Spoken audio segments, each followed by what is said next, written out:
Good morning, everyone. It is truly a pleasure to be here. And I want to say thank you so much for your introductory remarks. Before we speak about the Weeksville Heritage Center, I want to share a few words about my recent visit to the White House. Yesterday, I did something that I am truly reluctant to do. I left New York City. I traveled down to Washington, D.C. to meet with President Trump in the Oval Office. I have said time and again that our city faces an immense affordability crisis. It is felt by residents here in Weeksville, across Brooklyn, and across the 5 boroughs of the city that we all love and call home. And it is felt whenever New Yorkers try to find a place to live, go grocery shopping, put their kids in childcare, or even take public transit. Addressing this crisis was the focus of my meeting with the President. I proposed working together to build more than 12,000 new homes in our city, which will be the single largest housing development New York City has seen since 1973. The President was interested in the idea, and I look forward to the ensuing conversations about how to build more housing in a city that doesn't have enough of it. We also discussed the immigration cases I know are front of mind for so many New Yorkers.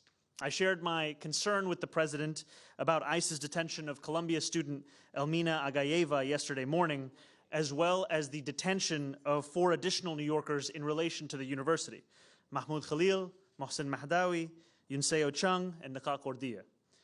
I asked that their cases be dropped. I'm grateful that shortly after our meeting, the President called me to inform me that Elmina would be imminently released, and indeed she was. Thank you. Mayor, welcome back. Thank you. You described your meeting with President Trump as productive. In what sense was it productive? And I also want to ask you whether naming the finished product actually came up. It was a productive meeting in the sense that after our first meeting in the Oval Office, one of the topics of conversation that we focused on was housing. Housing, not only because it was the foremost and continues to be the foremost crisis in New York City, but also because it's a place of immense interest in this moment across the political spectrum. And I knew that leaving that meeting, it was my responsibility to return with tangible proposals for what a partnership could look like in building exactly that in New York City. I'd stood with the President looking at a portrait of FDR the last time I was in the Oval Office, and I had shared the fact that who I believe to be the greatest mayor in New York City history, Fiorello LaGuardia, so much of his success was tied to his partnership with the federal government and how that could continue to be a model in the years to come.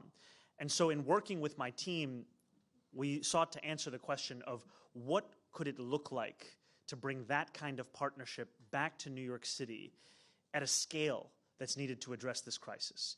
And so we put forward a proposal to build more housing in a single project than the city has seen since 1973.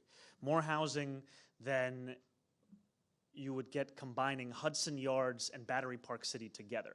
And not just housing, but also parks, also childcare, also hospitals, an entire new neighborhood.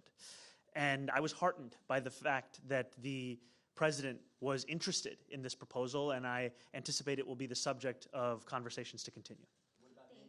Sorry, we've got to move on. Ayanna, go ahead. Hi, good afternoon, Mayor. Who initiated the meeting with the President yesterday? Did he invite you? Did your office reach out? About how long was the conversation? And did any other topics come up aside from housing and the detained students? Did you guys discuss ICE enforcement in New York City, the funding, federal funding to help potentially close the budget gap here in New York City? So this meeting took place in part of a larger context of the last meeting that I had with the President, where we left that meeting knowing that we would continue to be in conversation and to have meetings, always bringing it back to how we can serve this city. And I've said that time and again that I will speak to anyone to ensure that we can advance the agenda of keeping New Yorkers in New York.